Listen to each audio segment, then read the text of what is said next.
আসসালামু আলাইকুম। আজকে আমি বানাবো কাঁচা আমের আচার। প্রথমে আমগুলো ভালোভাবে পরিষ্কার করে ধুয়ে নিলাম।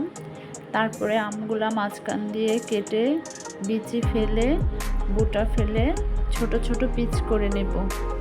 আমি ভিডিওটা একটু টেনে দিয়েছি কারণ এত সময় নিয়ে অনেকেই দেখতে চায় না, তার জন্য।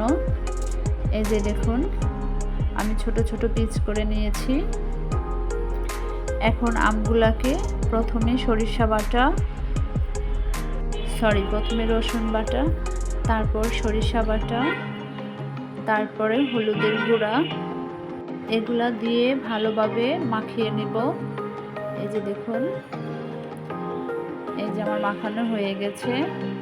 এখন আমি দুইটা বলে নিয়ে নেব, খুব ভালোভাবে পাতলা করে বিছিয়ে। এই যে দেখুন, এখন আমি এগুলাকে ছাদে শুকাতে দেব রোদ্রে। এই যে দেখুন, আমি ছাদে নিয়ে এসেছি, মোটামুটি ভালো রোদ আছে। আমি 2-2.5 ঘন্টার মতো এগুলাকে শুকিয়ে নেব। তারপরে কিছু পাঁচফোড়ন হালকা তেলে এগুলাকে আমি গুঁড়া করে নেব। তারপরে এই যে তেলে আমি কিছু রসুন দিয়ে দিলাম। এখন রসুনগুলাকে হালকা ভেজে আমগুলোকে ভেজে নেব।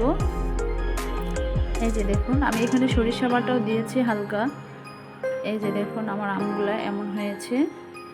আমি এখানে 2 রকমের আচার বানাবো, একটা হচ্ছে ডুবা তেলে রাখবো আর একটা মিষ্টি আচার অল্প তেলে। এই দেখুন,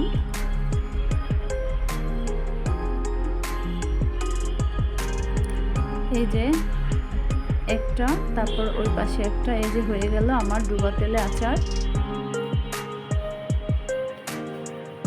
এই যে আমার সবগুলো আচার হয়ে গেছে, 2টা মিষ্টি আচার আর 2টা ডুবা তেলে আচার। এই যে দেখুন, আচারগুলো এখন আমি একটা কাচের বয়মে রাখবো।